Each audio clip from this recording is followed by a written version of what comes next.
கோடி ரூபா இருந்தால் கூட உங்கள் கடன் தீரும். எப்படின்னா அந்த மிளகா வந்து நீங்கள் வீட்டிலேருந்து அரைச்சிட்டு வாங்க. உனக்கு இந்த தேதிக்கு இந்த நேரத்துக்கு இது எல்லாமே எண்டுக்கு வந்துடும் சொல்லிட்டு நமக்கே முன்னாடியே படைச்சு தான் நம்ம வரோம் வெளியே. இந்த மிளகா நம்ம வீட்டிலேருந்து கொண்டு போனால் முருகர் மேலே நம்ம பூசினா இது வந்து சரி வந்துடும். அவர் இந்திரன் கிட்ட இருக்கிற ஒரு யானையை பேர் தான் வந்து அந்த தேவ யானைங்கிற பேர். அதை வந்து மனைவியாக மாற்றிட்டாங்க அவங்க.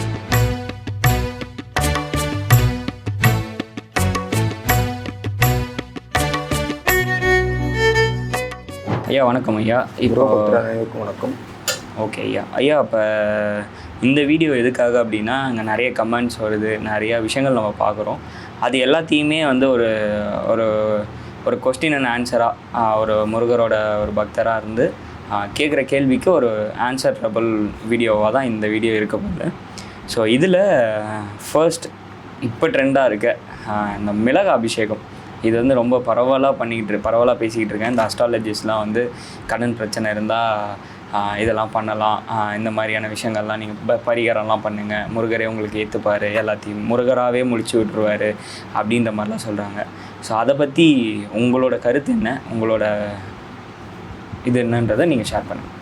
முதல்ல வந்து இந்த மிளகாய் அபிஷேகமாக இருக்கட்டும், இப்போ நீங்கள் ட்ரெண்டிங்காக போயிட்டுருக்கு, முருகனை வந்து தப்பாக வந்து சித்தரமிச்சு இந்த மாதிரி ஒரு கடனாக இருக்கட்டும், நோய்களாக இருக்கட்டும், எல்லாருமே வந்து ஒரு கோடி ரூபா இருந்தால் கூட உங்கள் கடன் தீரும். எப்படின்னா அந்த மிளகா வந்து நீங்கள் வீட்டிலேருந்து அரைச்சிட்டு வாங்க, முருகர் சிலைக்கு வைக்கலாம், அபிஷேகம் பண்ணலாம். ஏன்னா ஒரு சில நானே வீடியோலாம் பார்த்தேன், ஒரு அஸ்ட்ராலஜர் வந்து சொல்கிறாரு, அது பேர் என்ன தெரில, அவர் வந்து என்னென்னா அவர் வந்து சத்ரு சம்ஹாரம் அப்படின்னு சொல்லிட்டு இது ஒரு திருவிழாவாக நடத்துகிறாங்க.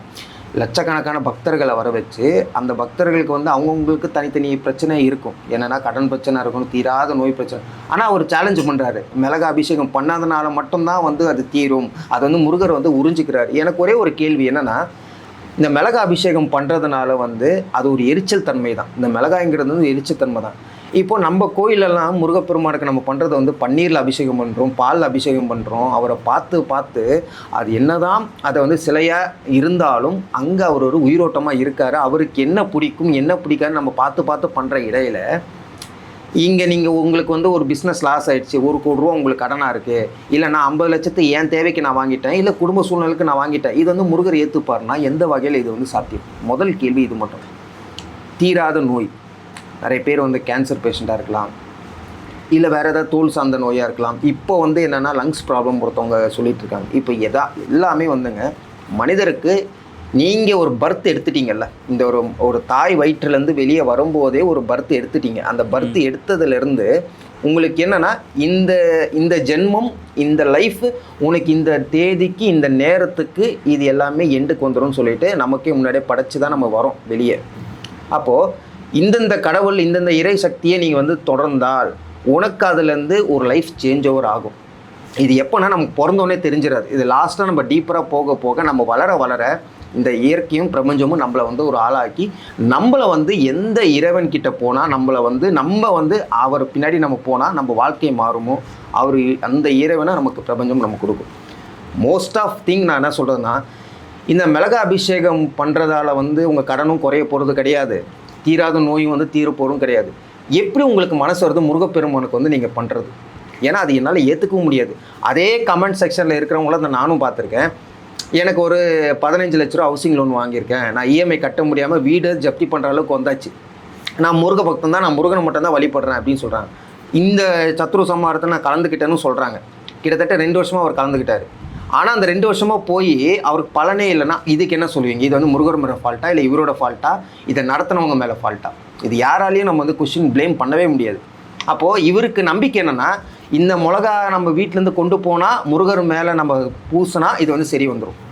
அப்போ என் கோடி ரூபாய், லட்ச கோடி ரூபாய் நான் வேணும்னு நான் வாங்கினா கூட இது முருகரை வந்து சரி பண்ணுறாருன்னா எப்படி அது முடியும்? உங்கள் கர்மா, உங்களோட விஷயத்துக்காக நீங்கள் ஒரு விஷயம் பண்ணுறீங்க, அது தவறுதலாக கூட இருக்கலாம், அது எப்படி முருகர் ஏற்றுப்பார்? ஃபஸ்ட்டு நம்ம திங்கிங் ப்ராசஸை நம்ம மாற்றணும். ஒரு மனிதன் பிறக்கிறான், நம்ம இப்போது உங்கள் கண்ணு முன்னாடி வந்து ஒரு குழந்தை வந்து பசியால் வந்து தவிக்குதுன்னு வச்சுக்கோங்களேன். ஒரு 2 வயசு குழந்தை பசியால் தவிக்குது, ஒரு ரோட்டு ஓரமோ சாலை ஓரமோ, அந்த தாய்க்கு வந்து பொருளாதாரமும் இல்லை, அவங்க வந்து ரோட்டில் தான் உட்காந்துருக்காங்க. அப்போ அந்த குழந்தைய நீங்கள் வந்து பார்த்துட்டு போயிடுவீங்களா, முருகர் காப்பாற்றோன்னு சொல்லிட்டு ஒரு பிளெஸிங் பண்ணிட்டு போயிடுவீங்களா, இல்லை நீங்கள் அந்த இடத்துல நீங்கள் என்ன பண்ணுவீங்க?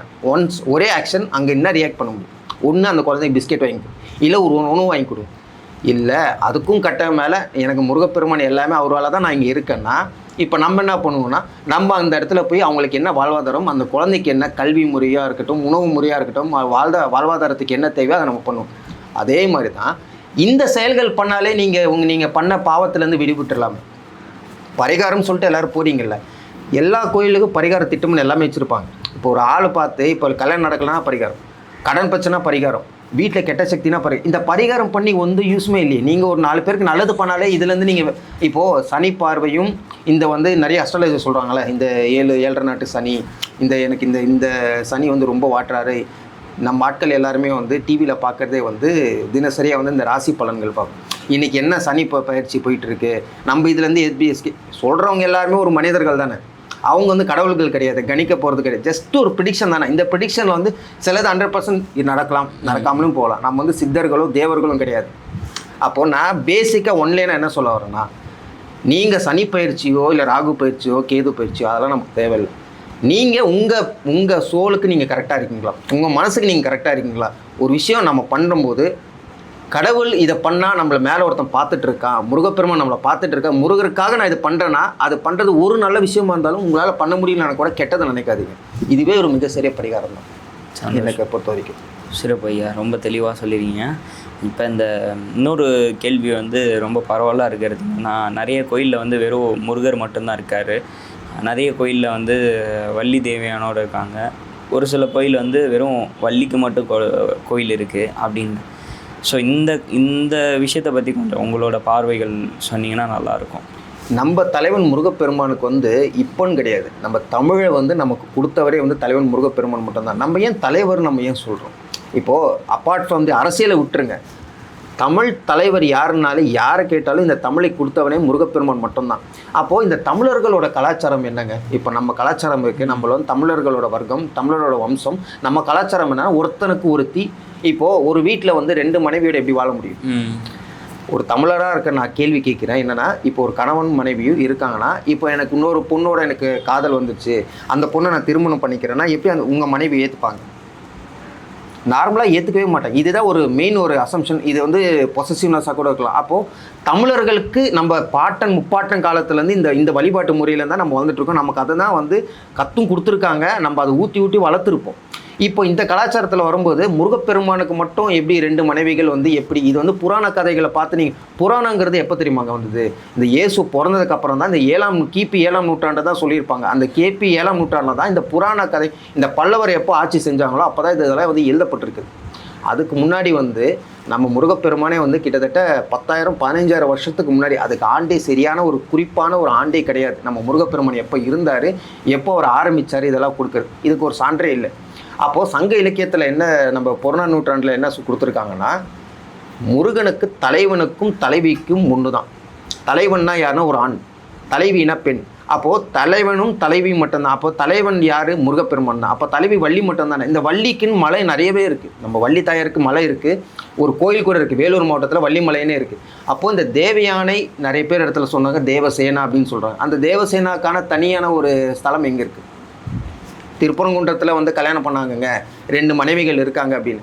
இப்போ சொல்கிறவங்க, இப்போ நான் கூட ஒரு பதிவு பண்ணேன், இன்ஸ்டாகிராமில் பதிவு பண்ணேன், வள்ளி மட்டும்தான் முருகப்பெருமானுக்கு வந்து மனைவி, வேறு யாருமே கிடையாது, ஒரே ஒரு மனைவி மட்டும்தான். அப்போ அதுக்குள்ள கமெண்ட்ஸ் என்ன வந்திருக்கு அப்படின்னு பார்த்தீங்கன்னா, இல்லை தேவயானை தான் 2வது, வள்ளி தான் 2வது ஒய்ஃபு, தேவயானை ஃபஸ்ட் ஒய்ஃப்னு சொல்லி இந்த கான்ட்ரவர்சி போயிட்டுருக்கு. இப்போ கமெண்ட் பண்ணுறவங்கெல்லாம் அந்த டைமில் வாழ்ந்துருப்பாங்களா? எல்லாமே இந்த காமிக் வர புத்தகம் படித்து தானே இதை வந்து தெரிஞ்சுக்கிறோம். இந்த புராணங்கிறது வந்து இப்போ வந்து எழுதுனது. நம்ம சங்க இலக்கியத்தில் வந்து தமிழ் நூல்கள் எடுத்து பார்த்தாலே இதுக்கு தக்க சான்று எங்கே இருக்குதுன்னு உங்களுக்கு பார்த்தீங்கன்னா இலங்கையில் இருக்குது. இலங்கையில் நம்ம ஸ்ரீலங்காவில் வந்து ஒரு கோயில், வள்ளிக்கு மட்டுமே ஒரு கோயில் இருக்குது, மலைகளும் இருக்குது. அப்போ முருகப்பெருமானுக்கு முதல் மனைவி, கடைசி மனைவியே வள்ளி மட்டும்தான். இதே நீங்கள் வந்து ஒத்துக்க மாட்டீங்க. இப்போது எல்லா முருக பக்தர்களுக்கும் ஒரு கேள்வி இருக்கும், முருகப்பெருமானுக்கு 2 ஒய்ஃபு தான் அப்படின்னு. யாராக ஒருத்தவங்க எனக்கு கால் பண்ணுறவங்க எல்லாருமே ஒரு 50% 40% வந்து எனக்கு என்ன சொல்கிறாங்கன்னா, என் கணவர் என்னை விட்டுட்டு இன்னொரு பெண்ணை வந்து அஃபேரில் இருக்கார், இன்னொரு பொண்ணை வந்து காதலிக்கிறாரு.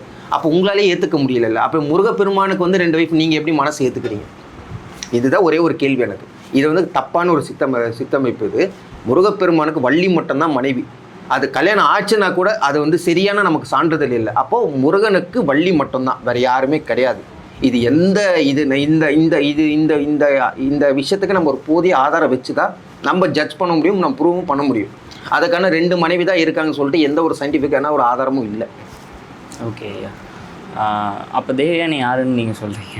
தேவயானைங்கிறது வந்து என்ன அப்படின்னு பார்த்தீங்கன்னா, முருகப்பெருமான் வந்து ஒரு யானை மேலே தான் வந்து போர் செஞ்சுட்டு இருந்தார். எல்லாருமே வந்து இதை முன்னாடியே இந்த கேள்வி ஆரம்பிக்கிறதுக்கு முன்னாடியே ஒரு முன்வைக்கணும்னு இருந்தேன். என்னென்னா, இப்போது மயில் ஏறும் மன்னவான் பாடல் எல்லாமே இருக்குது. முருகப்பெருமானுக்கு வந்து மயில் தான் வாகனமாக இருக்குது. ஒரு 100-150 கிலோ ஒரு ஆள், ஒரு அரசன், ஒரு தலைவன், அவர் வந்து மயில் மேலே உட்காந்து பயணம் பண்ணார்னா அதை நீங்கள் எப்படி ஏற்றுப்பீங்க? இப்போது ஒன்றுமே இல்லைங்க. மயில் வந்து ஒரு 800 கிராமோ 1 கிலோக்குள்ளே தான் அந்த மயிலோட எடையே இருக்கும். முருகப்பெருமான் வந்து நம்ம எத்தனையோ காவியத்தில் வந்து நம்ம படிக்க திருப்புகழ் பாடல்களில் கூட இருக்குது. படி அதிரவே நடந்த அருணகிரிநாதரே பாடியிருக்காரு. உங்கள் எல்லாருக்குமே ஒரு சான்றாக நான் சொல்கிறேன். அவர் முருகப்பெருமான் நடந்தார்னா படியே அதிரும். அந்த அளவுக்கு ஒரு வெயிட்டாக, ஒரு கம்பீரமாக, ஒரு தோற்றம் உள்ள ஒரு தலைவன் அவன் மயில் மேலே எப்படி ஏறி பயணம் பண்ணி பறந்தாரி போர் செஞ்சார்னு எப்படி எந்த வகையில் ஞாபகம் முடியும்? இது அறிவியல் ரீதியாகவே ஒரு சயின்ஸாகவும் இன்றைக்கும் வந்து எந்த சான்றுமே இல்லையே. ஒரு மயில் ஸ்கெலிட்டனில் அந்த மயில் மேலே அந்த ஸ்கெலிட்டன் உங்களுக்கு தெரியும், அந்த எலும்புக்கூடு, அந்த மயில் ஒரு 100-150 கிலோ எப்படி உடம்பு தாங்கிட்டு அது பறக்கும். முருகப்பெருமான் வந்து யானை மேலே தான் போர் செஞ்சுட்டு இருந்தார். அந்த யானை வளர்ப்பு யானை பேர் தான் தேவ யானை. தெய்வம் இவர் முருகப்பெருமான் தேவன். அவர் இந்திரன் கிட்ட இருக்கிற ஒரு யானையை பேர் தான் வந்து அந்த தேவ யானைங்கிற பேர். அதை வந்து மனைவியாக மாற்றிட்டாங்க இவங்க. எல்லாமே சித்திரமிக்கப்பட்டது தானே. யாருமே வந்து நேரில் பார்த்தது ஆளுக்காடு இங்கே ஒரு ப்ரூஃபே இல்லையே.